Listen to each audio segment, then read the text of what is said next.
ఆనాడు ఎంతో ప్రయత్నం చేసినా కూడా ఈ గ్రామాలు మనకు రాలేదు. ఇవాళ 5 గ్రామాల్లో ఉన్న పిల్లలు మరి స్కూల్ ఏమో తెలంగాణలో చదువుకుంటున్నారు, 1 నుంచి 10వ తరగతి ఇక్కడ చదువుకుంటున్నారు. రేపు అడ్రస్ ఏమో ఆంధ్రప్రదేశ్ ఉంటుంది. మరి ఉద్యోగానికి ఎక్కడ అప్లై చేయాలంటే పెద్ద క్వశ్చన్ మార్క్గా ఉన్నది. ఎవరు కూడా ఈ సమస్యను పరిష్కరించే పరిస్థితి లేదు.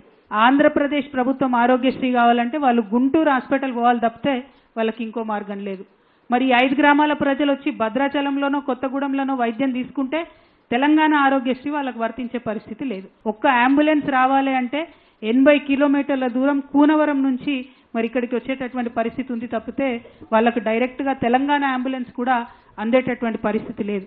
ఇవన్నీ కూడా మానవీయ కోణంలో ఆలోచించి పరిష్కారం చేయాల్సినటువంటి సమస్యలు. నేను తెలంగాణ జాగృతి నుండి కేంద్ర ప్రభుత్వాన్ని డిమాండ్ చేసేది ఏంటంటే నరేంద్ర మోదీ గారు ఖచ్చితంగా ఈ 5 గ్రామాలను తెలంగాణకు మళ్ళీ తిరిగి ఇవ్వాలని చెప్పి తెలంగాణ జాగృతి తరఫున మేము డిమాండ్ చేస్తూ ఉన్నాం.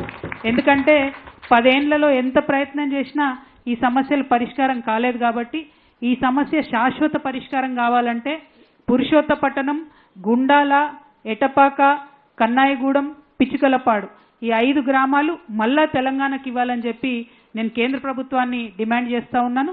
మన తెలంగాణ రాష్ట్ర ముఖ్యమంత్రి రేవంత్ రెడ్డి గారిని కూడా మేము విజ్ఞప్తి చేస్తూ ఉన్నాం.